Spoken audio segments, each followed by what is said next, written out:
Important question is decolonizing the mind. The question about decolonizing the mind. എന്താണ് ഡീകോളനൈസിങ് the mind കൊണ്ട് ഉദ്ദേശിക്കുന്നത്? കൊളനൈസിങ് എന്ന് പറയുന്നത് എന്താണ്, അല്ലെങ്കിൽ കൊളനൈസേഷൻ എന്ന് പറയുന്നത് എന്താണെന്നുള്ളത് നമുക്കറിയാം. ബ്രിട്ടീഷുകാർ വന്നിട്ട് നമ്മൾ അടിച്ചമർത്തി റൂൾ ചെയ്യുന്നതിനെയാണ് കൊളനൈസേഷൻ എന്ന് പറയുന്നത്. അപ്പോൾ ഡീകോളനൈസിങ് ദ മൈൻഡ് എന്ന് പറയുന്നത് നമുക്ക് ഒരു കൈൻഡ് ഓഫ് ഇൻഫീരിയോറിറ്റി ഉണ്ട്, അല്ലെങ്കിൽ ഇപ്പോൾ ബ്രിട്ടീഷുകാരുടെ എന്താ പറയുക, കൾച്ചറാണ് നല്ലത്, അല്ലാത്തവരൊക്കെ കൾച്ചർലെസ്സാണ്, പിന്നെ എന്താണ് അവരുടെ ലാംഗ്വേജ് ലൈക്ക് ഇംഗ്ലീഷാണ് നല്ലത്, നമ്മുടെ മദർ ടങ് അതുപോലുള്ള ട്രഡീഷണൽ ലാംഗ്വേജസും എല്ലാം മോശമാണ്, അതിൽ താഴെയാണ്, ഇൻഫീരിയർ ആണ് എന്ന് കരുതുന്ന ഒരു മൈൻഡ് ഉണ്ട്. അത് ഒരു കൊളനൈസേഷൻ്റെ ഭാഗമായിട്ട് വന്നിട്ടുള്ള ഒരു മൈൻഡ്. അതിനെ ചാലഞ്ച് ചെയ്യുന്നതാണ് ഡീകൊളനൈസിങ് ദ മൈൻഡ് എന്ന് പറയുന്നത്. ഓക്കെ, ആ ഒരു കൈൻഡ് ഓഫ് തോട്ട് നമ്മുടെ മൈൻഡിൽ നിന്ന് കളയുക, ലൈക്ക് റേസിസം പോലുള്ള തോട്ട്, പിന്നെ ഈ ലാംഗ്വേജിൻ്റെ കാര്യത്തിലുള്ള തോട്ട്, അവരാണ് സുപ്പീരിയർ എന്നുള്ള ഒരു തോട്ട് കളയുന്നതിനെയാണ് ഡീകൊളനൈസിങ് ദ മൈൻഡ് എന്ന് പറയുന്നത്. ഓക്കെ, അപ്പോൾ ഇൻട്രൊഡക്ഷൻ ജസ്റ്റ് ഒന്ന് വായിച്ചു നോക്കുക. എന്താണ് അതിൽ പറയുന്നത്? Refers to the process of freeing people's thoughts, culture and identity from the influence of colonial domination. അപ്പോൾ ആ ഒരു ഈ കൊളോണിയൽ ഡോമിനേഷൻ്റെ ഭാഗമായിട്ട് അല്ലെങ്കിൽ അതിനെ ഇൻഫ്ലുവൻസ് ചെയ്തും കൊണ്ട് നമ്മുടെ തോട്ടും കൾച്ചറും എല്ലാതും എന്താ പറയുക മാറിയിട്ടുണ്ട്, അല്ലെങ്കിൽ ആ ഒരു രീതിയിലാണ് നമ്മൾ തിങ്ക് ചെയ്യുന്നത്. ഓക്കെ, അവരാണ് ബെറ്റർ എന്നുള്ള ആ ഒരു തോട്ടുണ്ട്. അതിൽ നിന്നും ഫ്രീ ആയിരിക്കുന്ന പ്രോസസ്സിനെയാണ് ഡീകൊളനൈസിങ് ദ മൈൻഡ് എന്ന് പറയുന്നത്. Okay, colonialism not only occupied lands but also imposed foreign languages, values and systems of knowledge, making colonized people view their own cultures as inferior. അപ്പോൾ നമ്മൾ കൊളനൈസ്ഡ് ആയിട്ടുള്ള പീപ്പിൾ ആരാണ്? നമ്മളുടെ കൾച്ചർ താഴെയാണ്, മോശമാണെന്ന് നമ്മൾ തന്നെ ഒരു കൈൻഡ് ഓഫ് തോട്ട് ഉണ്ടാക്കിയെടുക്കുകയാണ്. The term became popular through Kenyan writer Ngugi wa Thiong'o. Okay, ഇദ്ദേഹം ആണ് ഈ ഒരു ടേം കൊണ്ടുവന്നത്. ഇദ്ദേഹത്തിൻ്റെ ബുക്കാണ് ഡീകൊളനൈസിങ് ദ മൈൻഡ് എന്ന് പറയുന്നത്. ഇദ്ദേഹം എന്ന് പറയുന്നത് ആദ്യം ഇംഗ്ലീഷ് ലാംഗ്വേജിൽ എഴുതുകയും പിന്നീട് ലാംഗ്വേജ് തന്നെ വേണ്ടാന്ന് വെക്കുകയാണ്, ഇംഗ്ലീഷ് ലാംഗ്വേജ് തന്നെ. ഓക്കെ, അങ്ങനെ വിചാരിച്ചിട്ട് പിന്നെ ആളുടെ സ്വന്തം ലാംഗ്വേജിൽ എഴുതിയിട്ടുള്ളൊരു വ്യക്തിയാണ് എൻഗ്യൂഗി വാ തിയോങ്കോ എന്ന് പറയുന്നത്. So if they ask question about decolonising the mind, you have to mention his name. That's very important. Okay, so which argues that true freedom requires liberation from mental and cultural subjugation. ശരിക്കുള്ള freedom കിട്ടണമെന്നുണ്ടെങ്കിൽ കൾച്ചറിൽ നിന്ന് നമ്മൾ mentality തന്നെ മാറ്റിയെടുക്കണം എന്നാണ് പറയുന്നത്. Colonialism and mental domination. Colonial powers controlled not only political and economic structures but also എഡ്യൂക്കേഷനെ കൺട്രോൾ ചെയ്ത് കൊളോണിയൽ പവേഴ്സ് പിന്നെന്താണ് ലാംഗ്വേജിനെ, കൾച്ചറിനെ എല്ലാം മാറ്റി. ഇപ്പം നമ്മുടെ എഡ്യൂക്കേഷൻ സിസ്റ്റം ആയിക്കോട്ടെ, നമ്മുടെ ലാംഗ്വേജ് ആയിക്കോട്ടെ, നമ്മൾ English, most of the Indians started to use English language. Okay, mother ടങ്ങിനെ മറന്നു കളയുന്നു.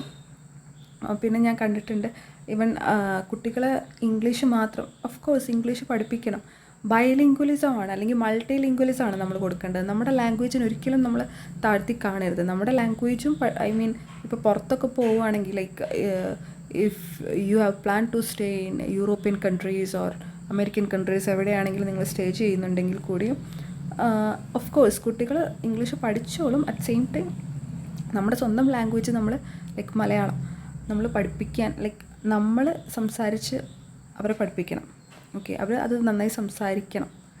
ഓക്കെ, ഇനി leave it.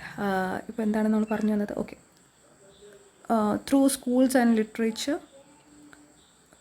colonizers presented their own civilization as superior while portraying indigenous traditions as backward. അപ്പോൾ നമ്മുടെ ട്രഡീഷൻസും കാര്യങ്ങളും ബാക്ക്വേർഡ് ആക്കി മാറ്റിയത് അവർ തന്നെയാണ്. ഓക്കെ, ബ്രിട്ടീഷുകാർ തന്നെയാണ്. This lead many colonized people to internalize feelings of inferiority and alienation from their own heritage.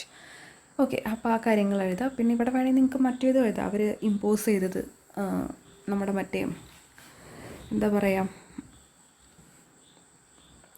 മക്കാലേസ് minutes ഒക്കെ ഇല്ലേ, അത് വേണമെങ്കിൽ എഴുതാം. ഇതിനെപ്പറ്റി അധികം പോയിൻറ്റ്സ് നിങ്ങൾക്കറിയില്ല എന്നുണ്ടെങ്കിൽ. So next one, according to Ngugi, language is the carrier of culture. Language എന്ന് പറയുന്നത് നമ്മുടെ കൾച്ചറിൻ്റെ ഒരു കാരിയറായിട്ടാണ് എൻഗൂഗി കാണുന്നത്. അത് സത്യമാണ്. വെൻ കൊളോണിയൽ ലാംഗ്വേജസ് റീപ്ലേസ്, കാരണം ഇവർ ലാംഗ്വേജിൽ കൂടെയാണ് നമ്മൾ മാറ്റാൻ ആദ്യം ശ്രമിച്ചത്. ബ്രിട്ടീഷുകാർ നല്ല ബുദ്ധിയുള്ളവരാണ്. സോ ലാംഗ്വേജ് തന്നെ മാറ്റിയെടുത്താൽ, ലൈക്ക് ഇംഗ്ലീഷ് എന്ന് പറയുന്ന ലാംഗ്വേജ് ഒരു യൂണിവേഴ്സൽ ലാംഗ്വേജ് ആയതുകൊണ്ടും കൂടിയാണ് അവർക്ക് ഇത്രയും പവർ ഉള്ളത്. ഓക്കെ, അല്ലെങ്കിൽ ഇങ്ങനെയും പറയാം, അവർക്ക് ഇത്രയും പവർ ഉള്ളത് കൊണ്ടാണ് ഇംഗ്ലീഷ് ഒരു യൂണിവേഴ്സൽ ലാംഗ്വേജായി മാറിയത്. So language plays a big role. When colonial languages replace native languages, people become disconnected from their history, values and identity. Okay, അപ്പോൾ ഇതിൽ നിന്നെല്ലാം അവർ ഡിസ്കണക്റ്റ് ആവുകയാണ്, സ്വന്തം ഐഡൻറ്റിറ്റിന്ന് പോലും. This decolonisation must begin with reclaiming indigenous languages and cultural traditions. Ngugi wa Thiong'o and decolonising the mind. ഇതിൽ ആളുടെ വർക്കിനെ കുറിച്ച് പറയുന്നുണ്ട്. അതുപോലെ തന്നെ argues that colonial education in Africa privileged English and punished the use of African languages. Even African language use ചെയ്യുന്നവരെ പണീഷ് പോലും ചെയ്തിരുന്നു. അങ്ങനെയാണ് ഇപ്പോൾ ആഫ്രിക്കയിൽ പലരും ഇംഗ്ലീഷിൽ തന്നെയാണ് സംസാരിക്കുന്നത്. As A result, African children grew up admiring European culture while neglecting their own. He states that language carries memories, traditions and ways of understanding the world. Therefore, writing and education should be rooted in native languages. അപ്പം നമ്മുടെ സ്വന്തം ലാംഗ്വേജിൽ നമ്മുടെ memories, നമ്മുടെ tradition ഇതെല്ലാം കേൾക്കുന്നുണ്ട്. Okay, അതിനെക്കുറിച്ചാണ് പറയുന്നത്. അപ്പോൾ ആ ഒരു രീതിയിൽ തന്നെ നമ്മൾ ലൈക്ക് നമ്മുടെ ലാംഗ്വേജ് യൂസ് ചെയ്യണം എന്നാണ് പറയുന്നത്. Ngugi himself abandoned English and began writing in Gikuyu. Okay, അവരുടെ ലാംഗ്വേജാണ്, his mother tongue. As an act of cultural resistance, he believed that decolonization should restore confidence and dignity to colonized people. Okay, അത്രേ ഉള്ളൂ. പിന്നെ language and cultural identity. Language is closely connected with culture and identity. നമ്മൾ നേരത്തെ പറഞ്ഞ അതേ point തന്നെയാണ്. ഇതൊക്കെ നിങ്ങൾ ജസ്റ്റ് വായിച്ച് നോക്കൂലേ, ഇത് വളരെ ഡീറ്റെയിൽ ആയിട്ട് തന്നെയാണ് ഓരോ കാര്യങ്ങളും കൊടുത്തിട്ടുള്ളത്. പിന്നെ എന്താണ്, colonialism often created a hierarchy in which English, French or Portuguese were considered languages of power. ഈ കൊളോണിയലിസം തന്നെയാണ് ഇങ്ങനെ ഒരു ഹൈറാർക്കി ഉണ്ടാക്കിയത്. ഇംഗ്ലീഷ്, ഫ്രഞ്ച്, പോർച്ചുഗീസ് ആണ് നല്ല ലൈക്ക് ഹൈയിലുള്ള ലാംഗ്വേജ്, ഹൈ പവറുള്ള ലാംഗ്വേജ്. ബാക്കി native languages were marginalised. Decolonising the mind ഇൻവോൾവ്സിൽ എന്തൊക്കെ വരുന്നുണ്ട്? അതിലുദ്ദേശിക്കുന്നത് എന്താണ്? നമ്മുടെ സ്വന്തം ലാംഗ്വേജിന് വാല്യൂ കൊടുക്കുക, നമ്മുടെ പഴയ ട്രഡീഷൻസും ഹിസ്റ്ററീസും പ്രിസർവ് ചെയ്യുക. നമ്മൾ ഒരു നോഷൻ ഉണ്ട് നമുക്ക്, വെസ്റ്റേൺ കൾച്ചറാണ് വലുത്, സുപ്പീരിയർ എന്നുള്ളത്. ആ ഒരു ചിന്താഗതി മാറ്റുക. അവർ കാണുമ്പോൾ ഓ മൈ ഗോഡ് എന്നുള്ള ഒരു വലിയ ആൾക്കാരെന്നുള്ള ഒരു ചിന്ത നമ്മൾ മാറ്റിയെടുക്കുക. Encouraging cultural self respect and pride. Okay, സ്വന്തം കൾച്ചറിനെ റെസ്പെക്റ്റ് ചെയ്യുക. ഓക്കെ, അതിൽ അഭിമാനം കൊള്ളുക. ഡീകൊളനൈസിങ് ഇൻ ഇന്ത്യയിലെ ഡീകൊളനൈസിങ്ങിനെ കുറിച്ചാണ് പറയുന്നത്. അതിൽ വരുമ്പോൾ മഹാത്മാഗാന്ധിയുടെ ഹിന്ദു സ്വരാജിനെ കുറിച്ചൊക്കെ നമുക്ക് പറയാം. കാരണം അതിൽ നമ്മുടെ സ്വന്തം ഭാഷയിൽ ക്ലാസ് എടുക്കണം, മീഡിയം ഓഫ് ലാംഗ്വേജ് അതായിരിക്കണം എന്ന് പറയുന്നതും, പിന്നെ ഇംഗ്ലീഷുകാരെ പുറത്താക്കാനുള്ള ഒരു കാര്യങ്ങൾ ചെയ്യുന്നതും, അതായത് കൊളോണിയൽ പവറിൽ നിന്ന് നമ്മളെ മുക്തയാക്കുന്നതും, കൾച്ചറൽ ഇൻ്റലക്ച്വൽ ഫ്രീഡം ഒക്കെ കൊണ്ടുവരുന്നത്, അതൊക്കെ നമുക്ക് ഇതിലെഴുതാം. ഗാന്ധിജിയുടെ കാര്യത്തിൽ, ടാഗോറിൻ്റെ കാര്യത്തിൽ എഴുതാം, രാജാറാവുവിൻ്റെ കാര്യത്തിൽ എഴുതാം. Okay, then post colonial perspectives. Post colonial theories such as Frantz Fanon, Edward Said, Homi K Bhabha. ഇവരൊക്കെ നിങ്ങൾ ഓൾറെഡി ഡിഗ്രിയിൽ പഠിച്ചിട്ടുള്ള ആൾക്കാരാണ്. Okay, Frantz Fanon emphasized colonialism creates an inferiority complex among the colonized and that liberation requires psychological emancipation. അപ്പോൾ colonialism നമ്മളുടെ ഉള്ളിലൊരു inferiority complex create ചെയ്തിട്ടുണ്ട് എന്നുള്ളൊരു കാര്യമാണ് ഫാനോൺ പറയുന്നത്. സൈക്കോളജിക്കലി നമ്മൾ അതിൽ നിന്നും ഫ്രീഡം കിട്ടണം നമുക്ക്. ഓക്കെ, അതിൽ നിന്നും ആ ഒരു ചിന്താഗതി, നമ്മൾ ഇൻഫീരിയർ അല്ല എന്നുള്ള ചിന്താഗതി നമ്മൾ മാറ്റിയെടുക്കണം. Edward said in Orientalism showed how the West constructed distorted images of East to justify domination. അതായത് വെസ്റ്റ് എങ്ങനെയാണ് നമ്മൾ ഈസ്റ്റിലുള്ളവർ മോശം ആൾക്കാരാണ് അല്ലെങ്കിൽ സാവേജസ് ആണ് എന്നവർ റെപ്രസെൻ്റ് ചെയ്യാണ് അവരുടെ വർക്കിലൂടെയൊക്കെ. ഒരുപാട് വർക്ക്സ് ഉണ്ട്. റൂഡിയാർഡ് കിപ്ലിങ്ങിൻ്റെ ഒക്കെ വർക്കിൽ ഭയങ്കരമായിട്ട് നമ്മൾ ഭയങ്കര സാവേജ് എന്നുള്ള നിലക്ക് ആ ഒരു രീതിയിൽ തന്നെ കാണുകയാണ്.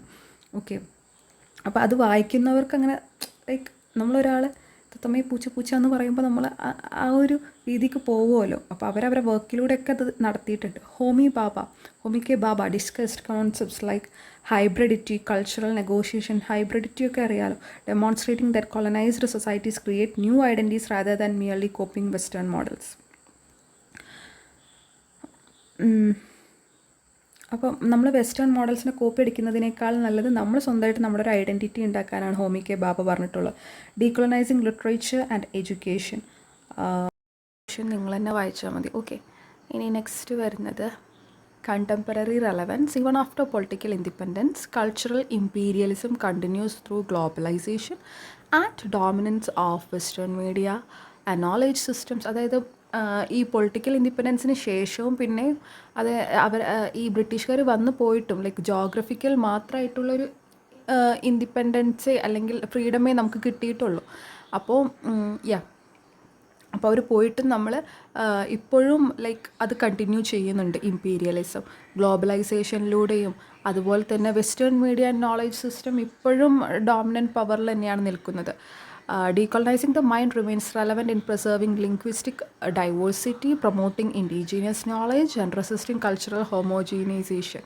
It encourages societies to redefine themselves on their own terms rather than through colonial framework. അവരവരുടെ കൾച്ചറും അവരവരുടെ ലാംഗ്വേജൊക്കെ പുറമേക്ക് കൊണ്ടുവരിക, അത് നമ്മുടെ ഹിസ്റ്ററി എല്ലാം പ്രിസർവ് ചെയ്യുക. ഇനി അതിൻ്റെ കൺക്ലൂഷൻ നോക്കാം.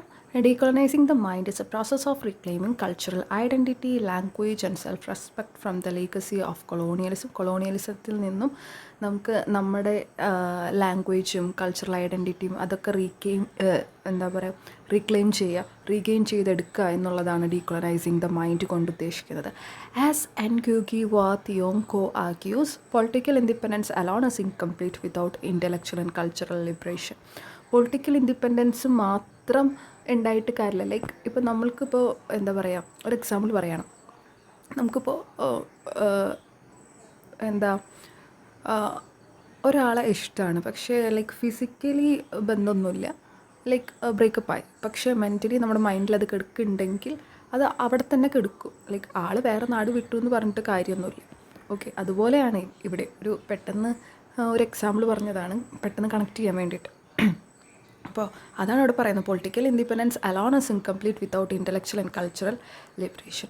By recovering indigenous traditions and challenging Eurocentric assumptions, societies can achieve a more authentic and inclusive understanding of themselves. Thus, decolonizing the mind is essential for cultural renewal and true freedom. Okay, ഇനി ഒരു conclusion, ഒരു കോട്ടും കൂടെ എഴുതിയിട്ടുണ്ട്. അത് വേണമെങ്കിൽ നിങ്ങൾക്ക് സ്റ്റാർട്ടിങ്ങിൽ തന്നെ എഴുതാം, എന്നിട്ട് ജസ്റ്റ് ഒന്ന് ലൈൻ വരച്ചേക്കുക അതിൻ്റെ താഴെ. അപ്പോൾ ആ കോട്ട് ഇങ്ങനെയാണ്: the domination of a people's language by the languages of the colonising nations was crucial to the domination of the mental universe of the colonised. Ngugi wa Thiong'o പറഞ്ഞിട്ടുള്ളൊരു കോട്ടാണ്. എന്താ പറഞ്ഞത്? Domination of a people's language by the languages of colonising nation. കൊളനൈസേഴ്സിൻ്റെ language വെച്ചിട്ട് നമ്മുടെ ലാംഗ്വേജിനെ dominate ചെയ്യുകയാണെങ്കിൽ, ആധിപത്യം സ്ഥാപിക്കുകയാണ്, അവരുടെ ലാംഗ്വേജ് വെച്ച് നമ്മളെ ആധിപത്യം സ്ഥാപിക്കുകയാണെങ്കിൽ was crucial to the domination of the mental universe of the colonised. അതായത് അങ്ങനെ സ്ഥാപിക്കുന്നത് വളരെ ഇമ്പോർട്ടൻ്റ് ആണ്. എന്നാലേ നമ്മുടെ മെൻ്റൽ എന്താ പറയുക, ഇതിപ്പോൾ എനിക്ക് പറഞ്ഞുതരാൻ പറ്റുന്നില്ല. എനിവേ, നമ്മുടെ മെൻ്റൽ യൂണിവേഴ്സിനെ കൊളനൈസ്ഡ് ആക്കണം, നമ്മളെ മൈൻഡിനെ അവരുടെ കയ്യിലാക്കണം എന്നുണ്ടെങ്കിൽ അവരുടെ ലാംഗ്വേജ് നമ്മുടെ ലാംഗ്വേജിന് മേലയിൽ ഡോമിനേറ്റ് ചെയ്യണം, ആധിപത്യം സ്ഥാപിക്കണം. അതായത് പ്രത്യേകിച്ചൊന്നുമില്ല, അവരുടെ ലാംഗ്വേജ് നമ്മളിൽ ആധിപത്യം സ്ഥാപിക്കുകയാണെങ്കിൽ മാത്രമേ നമ്മുടെ മൈൻഡിനെ അവരുടെ കൈകളിലാക്കാൻ പറ്റുള്ളൂ. അല്ലെങ്കിൽ നമ്മുടെ മൈൻഡിനെ അവരുടെ കൈകളിലാക്കണം എന്നുണ്ടെങ്കിൽ അവരുടെ ലാംഗ്വേജ് വെച്ച് ഡോമിനേറ്റ് ചെയ്യണം. അത് വളരെ ഇമ്പോർട്ടൻ്റ് ആണെന്നാണ് ഈ കോട്ടിലൂടെ പറയുന്നത്. അപ്പോൾ ഈ ആൻസർ എഴുതാം. ഈ ക്വസ്റ്റ്യൻ ചോദിക്കുകയാണെങ്കിൽ ഈ ആൻസർ എഴുതാം. അതുപോലെ തന്നെ പോസ്റ്റ് കൊളോണിയൽ ലിറ്ററേച്ചറിൻ്റെ ക്വസ്റ്റ്യൻ ചോദിക്കുകയാണെങ്കിലും ഇതും കൂടി ഇൻക്ലൂഡ് ചെയ്യാവുന്നതാണ്. ഇതിലെല്ലാ പോയിൻറ്റ്സും അതിലും കയറ്റാവുന്നതേ ഉള്ളൂ. Okay, so thank you.